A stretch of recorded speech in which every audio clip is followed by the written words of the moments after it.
Hey there folks, on today's video we are talking about tool rolls.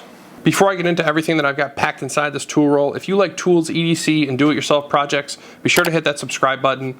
It of course really helps me out. So a couple of weeks ago I was installing a new flagpole, for which I recorded a short video if you want to check that out. I had the Kawasaki Mule down at the job site, and I needed a number 2 Phillips screwdriver to complete the installation. Lo and behold, while I have probably a dozen of those number 2 screwdrivers in the workshop or in various tool bags, I didn't have one in the Kawasaki Mule. Then I got to thinking, Van Neistat famously says, kit your shit.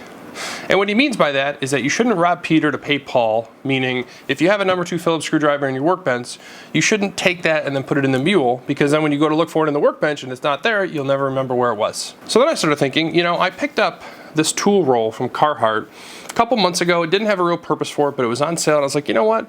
This thing looks like it's made of a high quality material. I'm gonna pick it up because I might need it in the future. Lo and behold, that future presented itself that day installing the flagpole.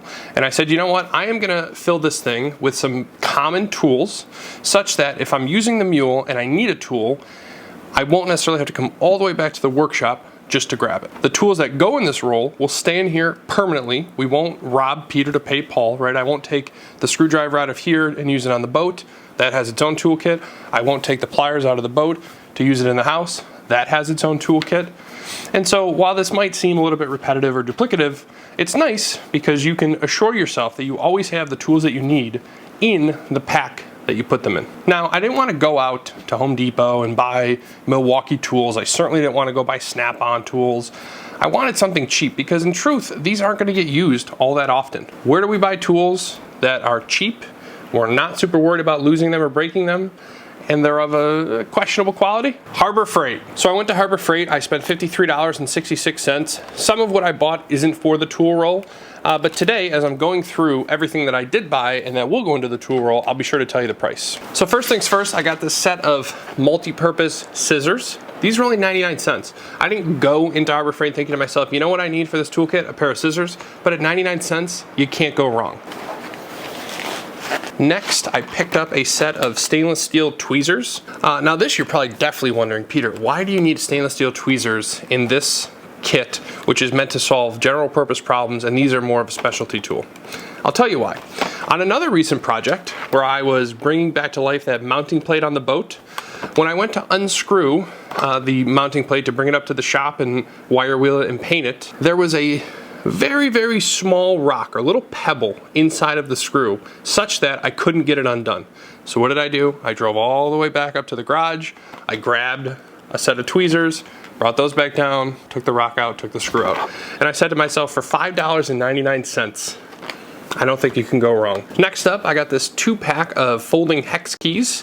So this is Pittsburgh brand, which is the Harbor Freight brand. This was $5.99 as well. You've got metric and standard. In truth, I'll start maybe with both of them, assuming that they fit, but I don't think I need both at all times. Like I said, I have tons of hex keys up here in the shop, and if I need a specialty tool, chances are I'm gonna be up here anyway. But for now, it's $6 or $3 a piece. Makes tons of sense to throw one of these in there. And we're actually gonna get our first use out of these 99-cent scissors to cut away the packaging on the hex key kit. Seems like they work okay. Next, and this was our most expensive item at $19.99, is this 5-piece plier set from Pittsburgh. This includes groove joint pliers, lineman's pliers, diagonal cutter, long nose pliers, and slip joint pliers. Both of the last two, as well as the lineman's, have a wire cutter. Now they had a lot of different versions of this at the store. I kept going back and forth on what size, what price, what brand, and in the end I just chose, well, this size because it seemed like it sort of sat kind of in the middle. It was definitely the cheapest, although if you went with a size smaller, I think you got 2 extra pieces in total for the same price. But like I said, we'll start with stuff like this, and then we can always change it over time if we feel like it's not meeting our needs. But for 20 bucks, I think this is gonna solve the majority of problems that we'll run into where in which we need a set of pliers.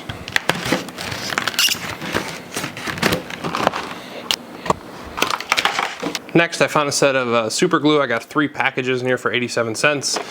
Truthfully, the stuff probably isn't very good, but it was at the front of the store as I was checking out, and I was like, you know what, why not? This Carhartt pouch has these 3 little spots up here at the top, so we're just going to throw some super glue in there. And then over time, we can always add stuff, like maybe we'll throw a few zip ties in there, or some Loctite, something like that. Just stuff that we're likely to need in an 80-20 type scenario. All right, and then the last set of items that I have, I already had, so I didn't have to buy these at Harbor Freight. So when I come up with the total price, you'll just have to use your best judgment. Because again, you can buy a number 2 screwdriver at Harbor Freight for $1.89. So it's not like it's not to say you have to go to Lowe's and buy a Craftsman or a Cobalt or Home Depot and get a Milwaukee. Just any screwdriver will do for this particular kit. I just happen to have a few extras, so I'm going to throw them in here. But before we get to the screwdrivers, I have a lighter. You know, I keep lighters in pretty much all my kits. The Maxpedition Micro, my sling bag, I've got them in my truck.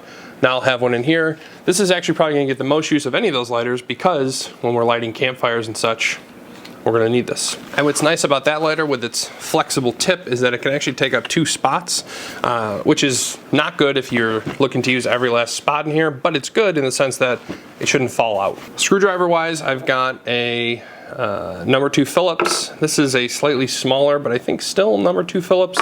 I've got a small flathead, and then at some point I had an even smaller flathead, but I don't know what I did with that for this video. But in general, I think 4 screwdrivers is probably a little overkill, frankly. I think you really only need a flat and a Phillips, but we'll keep all 3 for now, and we'll always adjust over time as our needs change. Finally, the last tool that I'm going to throw in here is a Leatherman that I bought and was sort of underwhelmed by. I don't think it's the fault of Leatherman per se. I just don't think that for like an EDC type item it really fit the bill, and that is the Free T4. So this has a knife, which is obviously missing from our pack. Most of the rest of what comes in here is somewhat duplicative. You've got a little flathead screwdriver. You do have a file, so that could be useful.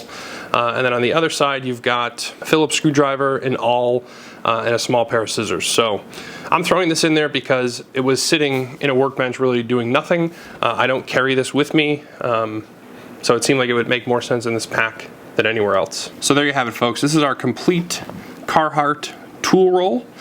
We've got a number of pliers, screwdrivers, lighters, tweezers. I only ended up putting one of the Allen key kits in here. I went with this with the SAE or the standard because I just don't think I need both at all times. And in total, right, the pliers, like I said, were 20. The scissors were $1. The tweezers were $6, so that's 27. The hex, 34.